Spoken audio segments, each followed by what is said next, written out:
Hey guys, EBPman here, and today we're going to take a look at a brand new product brought to us by Foscam, and this is the E1 1080p wireless free camera. Let's check it out.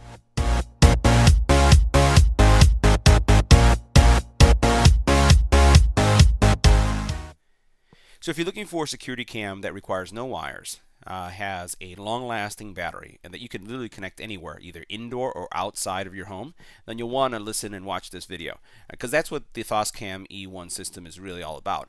Cordless freedom when it comes to security cameras that you can place anywhere. So let's go ahead and see what's in the box, and we'll check out the specs. Make sure you hit the subscribe button and tap the little bell icon to get notified when new videos become available.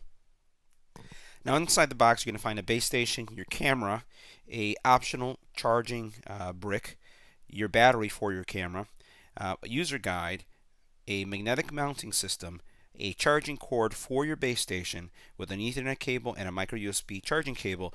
That is what you're going to be using when you would like to charge your camera when the battery depletes. Now the system that you see here only comes with one camera, but you can order additional cameras that are available on Amazon or at Foscam's website, and I'll include those details on the bottom. You have this base station, and this base station is really going to help with maintaining the solid connection to all these devices that you'll be connecting to your network. So let's take a look at the base station and see all the features.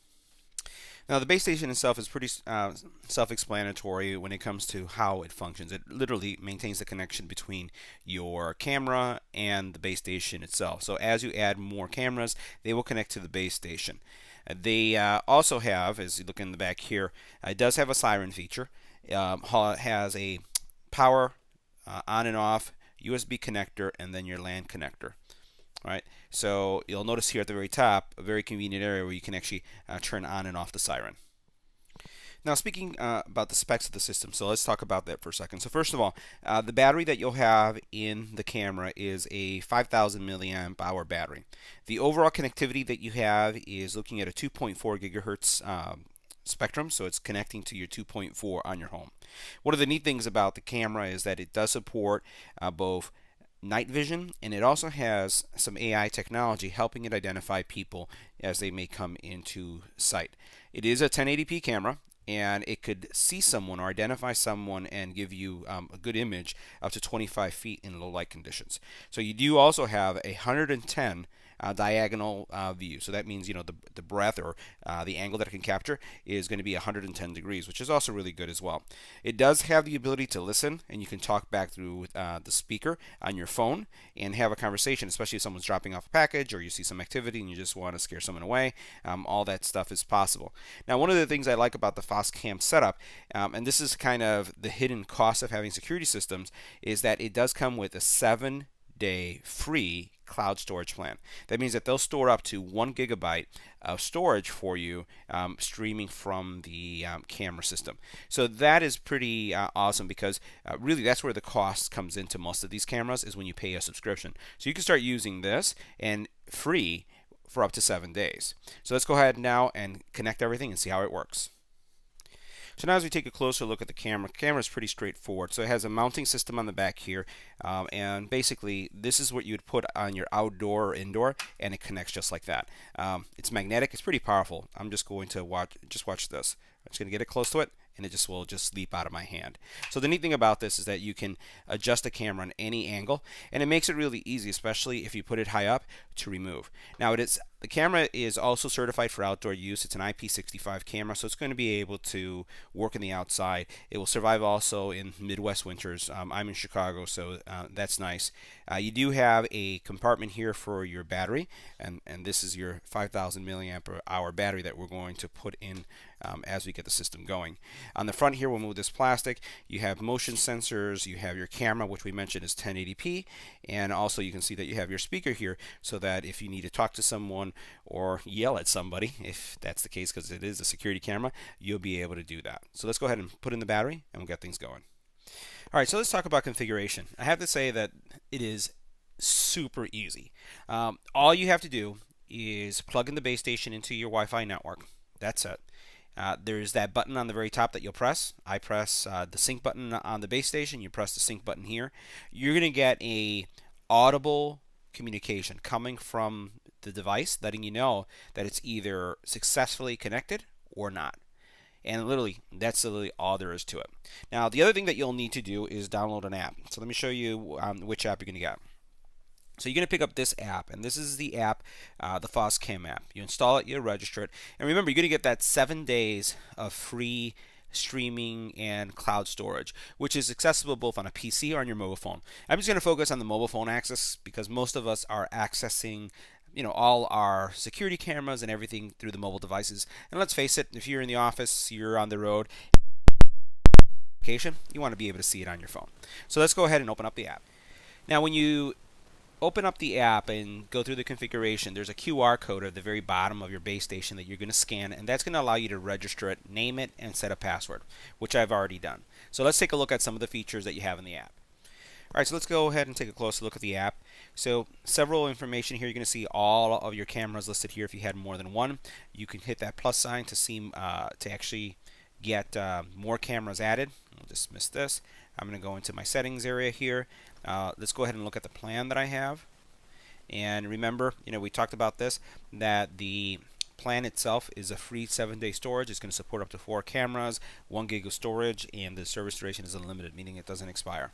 You have, the cameras, the one number that you're connected, and then what you could do is you could actually manage the cameras from here as well, and that's going to give you the ability to add or delete them and do that kind of stuff. You do have your sync time, camera settings, and here I can do settings for individual cameras. So I can look at camera info when it comes to a drip MAC address, as well as the actual overall firmware. Video settings, so you can have your image quality is either optimized, or you can change this to make it maximum video quality or best battery life. So you can change that. I really haven't found any information anywhere that says how long the battery will last, and that's because it's going to vary based on the number of alerts you have. It's going to vary on the quality that you have, and the bottom line is that anytime you're using battery-based solutions that are completely 100% wireless, they're not really designed for constant streaming. So if you were to have this connected to a power line, then you could watch, if you wanted to watch your dogs all day, you could do that.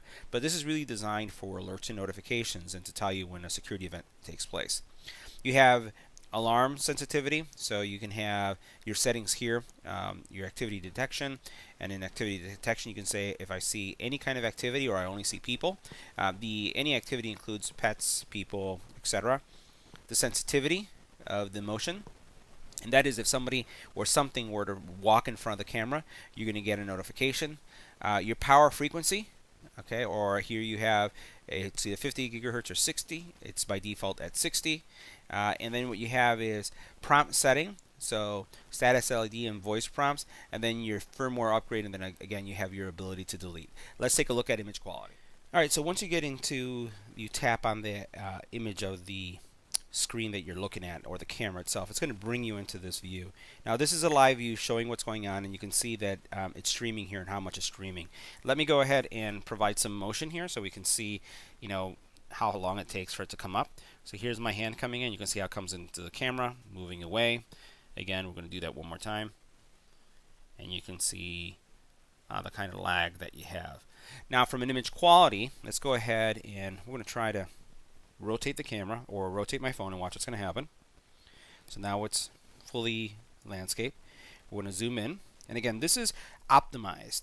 So I do see some jagged edges because it's not the HD. It's optimized for optimal battery life and usage, but you can see as I'm zooming in, you can see some of the products that we've been reviewing on the channel, and my duster, as well as the iPhone box and some other products that we have there. You can speak through it by pressing that button. You can go into any of these settings right here. So let's go ahead and try the first button. Alright, so let's go ahead and talk about functions here. So tap the mic to speak, tap the camera to take a picture, tap the record button to record, and it will record. We'll go back and rotate this again, and you can see a similar view here. What you also have here is a speaker so that you can hear what's going on. You do also have all of, again, the notifications that we saw earlier, giving you details of what's going on there. So good quality. Once again, the ability to zoom in and zoom out nicely. So what we're going to do is we're going to put this in a nighttime setting, as well as go outdoors to see what kind of quality you'll get. All right, so this is the night view, and you can see here very clear. You can see things really nicely. I'll rotate back to this one. Here you can see by tapping these three buttons right here, you're going to get your day, auto, and nighttime view. Pretty impressed with the overall quality from a night shot. So let's put it in an outdoor setting. I'm actually going to place this in my backyard. It's going to be approximately 75 to 100 plus feet away from the base station. Alright guys, so here's an outdoor shot of the Foscam camera. It's a little rainy here in Chicago, but this is a view from my backyard. The camera, once again, even though it's raining, really doesn't have any issues with it since it is designed to be an outdoor camera. All the features that we've seen, and I'll get a little bit closer, you can see that. You can still zoom in. You can see how everything is popping nice in color. If I wanted to listen to what's going on outside, I can turn on the speaker so I can hear any of the noises. And if I go over here, once again, all I have to do is push this button here. And I'll bring this the phone closer to my mic so you can hear it. So here you're starting to hear the birds that we have in the outside because we have a lot of trees. But once again, you have the ability to either zoom in by just rotating like this, or you have the ability to, again, pinch and zoom to get closer detail. So all in all, the camera performs really well. Great to have that flexibility of being 100% cordless and then being able to access it and see what's going on. So this concludes our review of the Foscam E1 wire-free camera system. Make sure you smash that subscribe button, leave any comments in the comment area, and I'll see you in the next one.